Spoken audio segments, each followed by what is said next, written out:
Hi, Gene Sapakoff of the Charleston Post and Courier here at Williams-Brice Stadium with David Cloninger, Supreme Post and Courier beat writer. This will be the site, David, of the rivalry game on Saturday night, 7:30 on ESPN. Gamecocks against the Tigers. Will Muschamp just had his press conference. What's your takeaway from that, David? Well, it's pretty standard, Gene. I mean, Will Muschamp isn't going to say anything to get Clemson fired up or anything like that. I mean, he knows how good they are, and we're looking at a straight talent level. Clemson's the better team. But Will Muschamp knows, like a lot of us do, that the best team doesn't always win in Syracuse. So Will Muschamp is preaching a lot to his team this week about don't be worried about the stats, the numbers, or the reputation. You got to go play football Saturday night, and that's what they're looking forward to.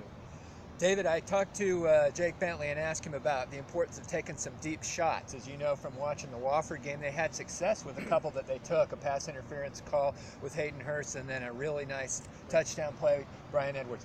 David, I think that's going to be a critical part of loosening up this Clemson defense, and with the way Brent Venables plays as defensive coordinator for Clemson, he's going to give them some man press coverage and give them some opportunities with Ortre Smith and Brian Edwards to use that height advantage. How critical do you think this could be in this game? I think it's going to be crucial, Gene, because Clemson's secondary has been a bit banged up this year. I think they're all at least going to play this Saturday night, but who knows how healthy they're going to be. Obviously, Jake Bentley did have some problems against Florida, throwing some deep shots. He threw 3 interceptions and really should have thrown a 4th that Hayden Hurst bailed him out of. And last week against Wofford, he didn't really have to do that a lot because he was taking what Wofford gave him. They were dropping 8. He was throwing to the edges until that deep shot opened up. So they're going to have to try to do that. But, Gene, it's not going to be easy with Clemson's defensive pressure. There were times last week where USC's offensive line was getting overwhelmed by Wofford's defensive line.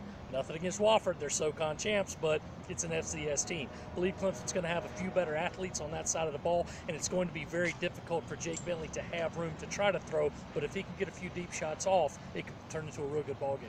Well, it should be really interesting, as that's just one of the games within a game on Saturday night. For coverage all week from Clemson, from here in Columbia, follow postandcourier.com.